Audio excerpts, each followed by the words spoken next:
નમસ્કાર મિત્રો, આ જુઓ પાદરડી ગામની જે ઘટના છે એ લાઈવના માધ્યમથી આગળ જે ટાયર ઉપરથી હું નીકળ્યો તો મને અહીંના સ્થાનિક લોકોએ એવું કીધું કે અમારી મહિલાઓ પણ અહીંયાથી આ જ ટાયર મારફત અહીંયાથી સામે જાય છે અને એમાંથી એક બેને એવું કીધું કે હું આપને બતાવું અમે કેટલું જીવના જોખમે ત્યાં જઈએ છીએ. લઈ લો, ખેંચી લો. જીવના જોખમે કેટલું જઈએ છીએ. એમણે પોતે એવું કીધું કે અમે કઈ રીતે જઈએ છીએ એ આપને બતાવું. એ બેને એવી પણ વાત કરી કે આમાં જીવનું જોખમ છે, અમે ખડની ભારી લઈને આ રીતે જવું પડે છે, ખડની ભારી લઈને. તો સમજો એમનો પોતાનો વજન, ખડની ભારીનો વજન, અને જો આ તૂટે તો શું હાલત થાય, મહિલાઓની શું હાલત થાય. આ છે આપણા ગુજરાતમાં મહિલાઓની સ્થિતિ.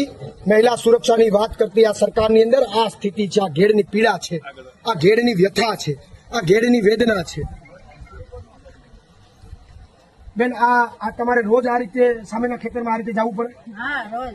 અને તમે ખડની ભારી વાળી વાત કરતા હતા, ખડની ભારી લઈને તમારે જવું, તો તમને બીક ન લાગે એમાં પડી જાવ? બીક તો લાગે, પણ હવે નો છૂટકે જવું પડે. આ લોકો બ્રિજ અહીંયા જે પુલ હતો એ તૂટ્યો પછી કોઈ આવ્યું જ નથી, નહીં, કોઈ આવ્યું એ રિપેર કરવા કોઈ આવ્યું જ નથી. નહીં. તો તમે જયારે જવું હોય ત્યારે આ રીતે બધા મહિલાઓ, એકલા નો રહે તો છોકરાને તેડીને જવું પડે. નાના છોકરાને તેડીને તમારે જવું તેડીને જવું, અને ભારીઓ લઈને જવું. ગાડી લઈને જવું.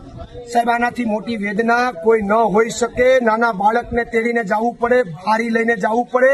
નાના બાળકને તેડીને જતા હોય અને જો પડે તો શું હાલત થાય? ક્યાં તમારી માનવતા મરી ગઈ છે? અધિકારીઓ અને ભાજપના નેતાઓ, તમારા દિલમાં માનવતા છે કે મરી ગઈ? તમારે ખાલી પૈસાની જ જરૂર છે કે હું આ પૈસાથી જ તમારું પેટ ભરાય છે કે શું?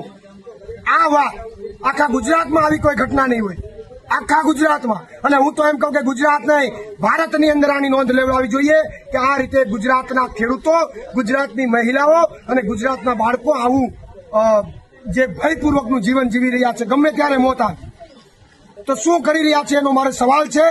હવે તમને ચેતવણી છે, તાત્કાલિક ધોરણે કરજો. અન્યથા આમાં કોઈ પડી ગયું, કોઈ મહિલા, કોઈ બાળક કે કોઈ ખેડૂત આમાં પડ્યું અને કાંઈ પણ થયું તો તમારે અઘરા દિવસો આવશે, યાદ રાખજો. અને ગુજરાતનો આત્મા હવે જાગવાનું છે.